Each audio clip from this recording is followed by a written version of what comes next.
ही निश्चितच काही अंशी रामांसारखी दिसते नाही आहे. हे तुमचं मत झालं.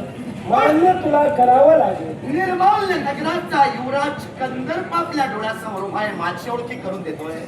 तुमची ओळख तुम्ही मला करून दिला. मी श्रीदेव अभिराम. माझ्या डोळ्यासमोर सांप्रत उभी असणारी व्यक्ती किंचित तरी त्या श्री रामांसारखी मला दिसते, पण तुमच्या येण्याच्या पद्धतीवरून आणि बोलण्याच्या स्वरावरून तुमच्यात राम काही मला दिसत नाही. आता तुम्हाला राम कसा दिसला नाही हे आम्हाला काही माहित नाही. तेव्हा आम्ही आमचा राम अभिराम श्रीदेव अभिराम हे पटवून देणार आणि जाता जाता तुझं कल्याण करूनच जाणार.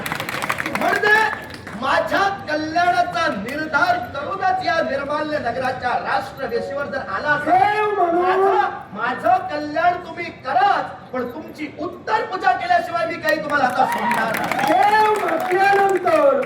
देव म्हटल्यानंतर त्याची पूजाही केली जाते. उत्तर पूजेतच का देव म्हटल्यानंतर पूजाही केली जाते आणि उत्तर पूजाही केली जाते. देवाला सारं काही मान्यच आहे. तू वाईट बोललास तरी देवाला आनंद, देवाचा आदरातिथ्य केलास तरी आनंद, आणि काही झालं तरी तुझं कल्याण करूनच जाणार. माझ्या कल्याणाच्या उद्देशाने जर आला असाल तर तुमच्या या बोचऱ्या बोलण्यातून तुम्ही माझं कल्याण कसं करणार हे आता मला पाहायचं आहे. तेव्हा ऐका, विषय भरकवण्याचा प्रयत्न करू नका. तो माझा प्रश्न आहे, तू सांगू नको.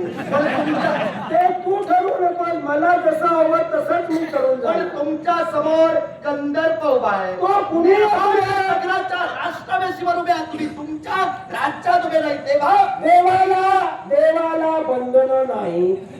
देव कुठेही जाऊ शकतो आणि देव अभिराम हा आगळा वेगळाच आहे.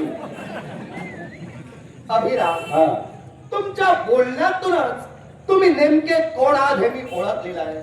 तेव्हा आल्या माझ्या आता जर तू ओळखलं असशील तर वेळ काढू नको, पाय धर. तुझे पाय धरायला तू माझा रामही नाही आणि तुझे पाय धरायला तू माझा शिवशंकरही नाही. तू कोण आहेस ते मी ओळखलेलं आहे. तेव्हा तुझे पाय धरला नाही, फक्त पाय जागेवर राहून ठेवून माझा एक लक्षात ठेव, मी वैकुंठीच्या नारायणाचा 7वा अवतार श्रीदेव अभिराम. राम नव्हे, अभिराम. वैकुंठीच्या नारायणाचा 7वा अवतार आहे.